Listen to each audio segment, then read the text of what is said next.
Good morning, everyone. This is Dan O'Sullivan with your Bucks Island area fishing report for Saturday, August the 10th. Hey, this week we got Tom, Lee, and Josh going to spill on their various lakes, and then we got a really special guest going to fill in for Gentry Gordy this week, who's on vacation. We'll be right back with what the guys have to say.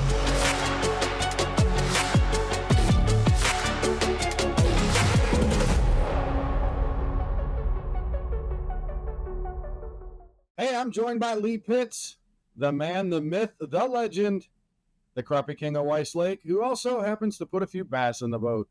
Lee, what's going on at Weiss Lake right now?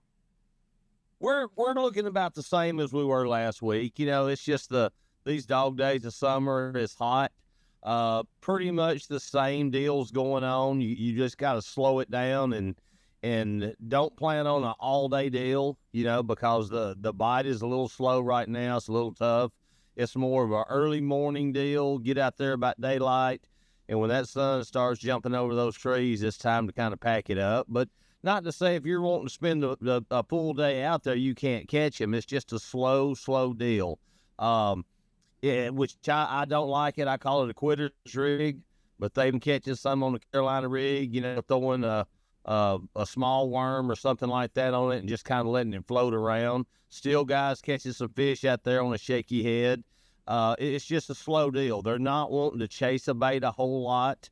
Still in the mornings is something that you got to slow it down.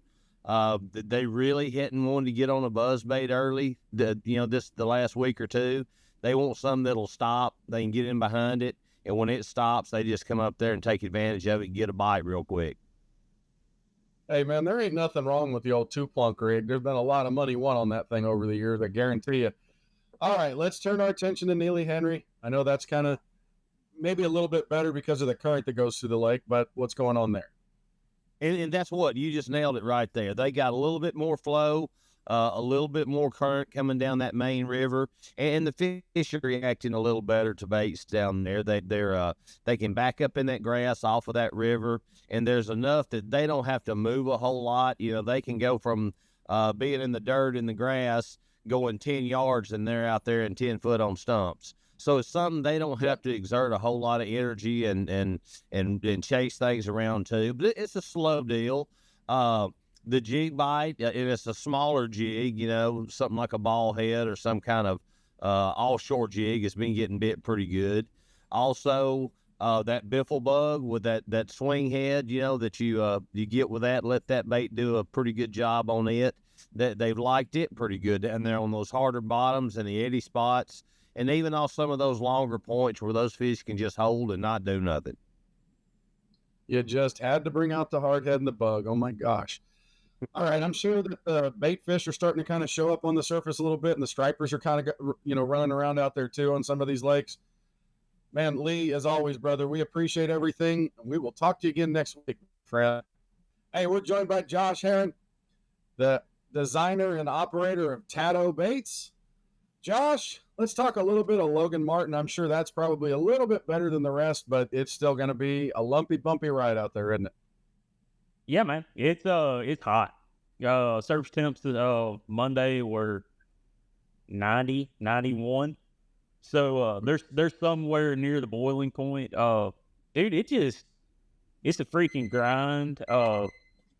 Alabama Power's being kind of weird with their water flow. They back that stuff way off into the afternoons, and I understand why they do it. That's their power structure load or whatever. But it makes for the rest of the day really sucking pretty bad. You kind of get a 2 or 3 hour burst there in the afternoons where they'll bump up 1 to 2 turbines, and the fish team to kind of react pretty decently. But outside of that, man, your big window is going to be that crack of daylight till 7 is when you're going to do most of your work. Outside of that, it's just dragging and slow. Yep. Kind of like what Lee was talking about. The chasing deal's just not really happening. They basically want it late in front of them. So, question for you: this time of the year, you can either go really light and a slow fall, or go, heavy and a fast fall. Which one do you prefer right now? Dude, right now it's probably gonna be a slow fall. Yeah. And that's kind of backwards. A lot of times you would think these fish, as hot as this water is, and as millions and millions of 1 to 2 inch shad are floating around everywhere.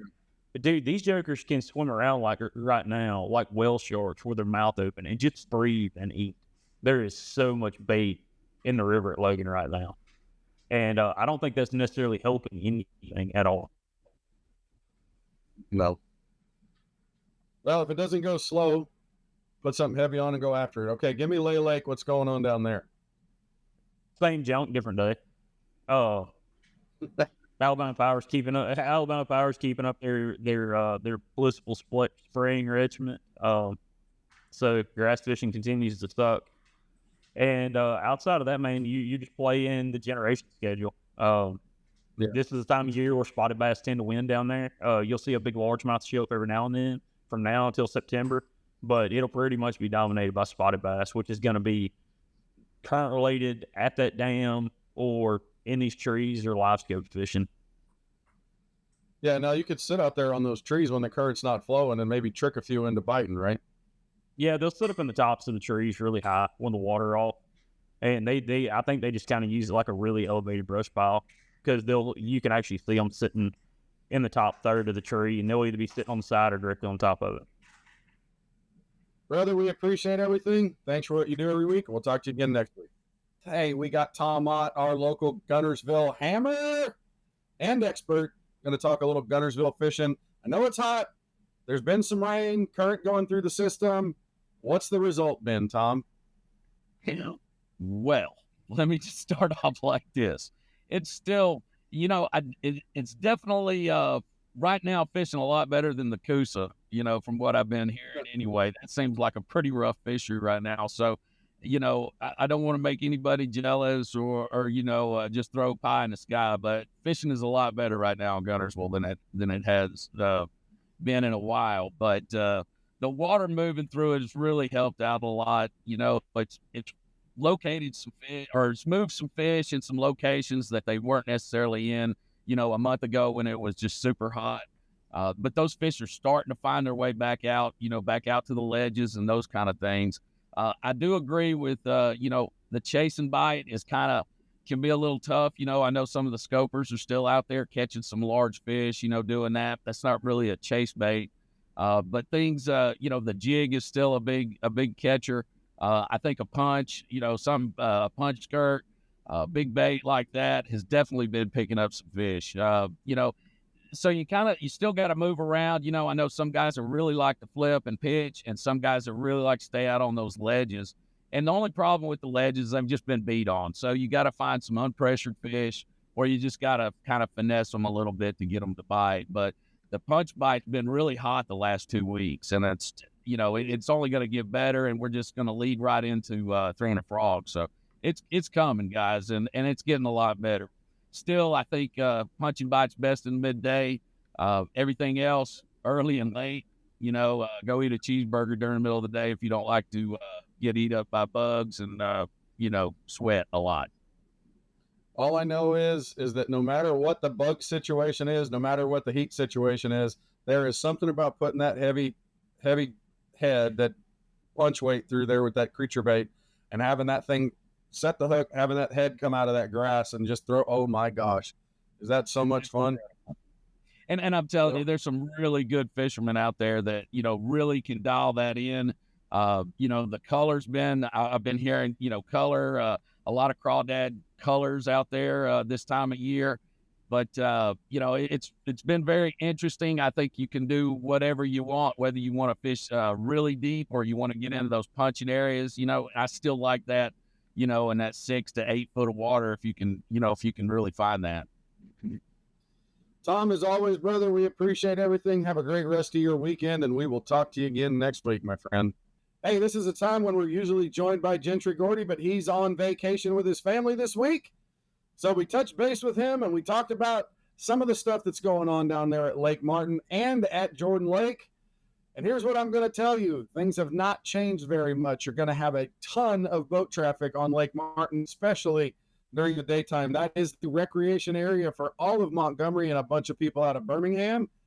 So it's one of those things that you might want to get out there a little bit early, check some seawalls with some top water, and it may be best to just go ahead and start thinking about fishing in the evenings and into the nighttime.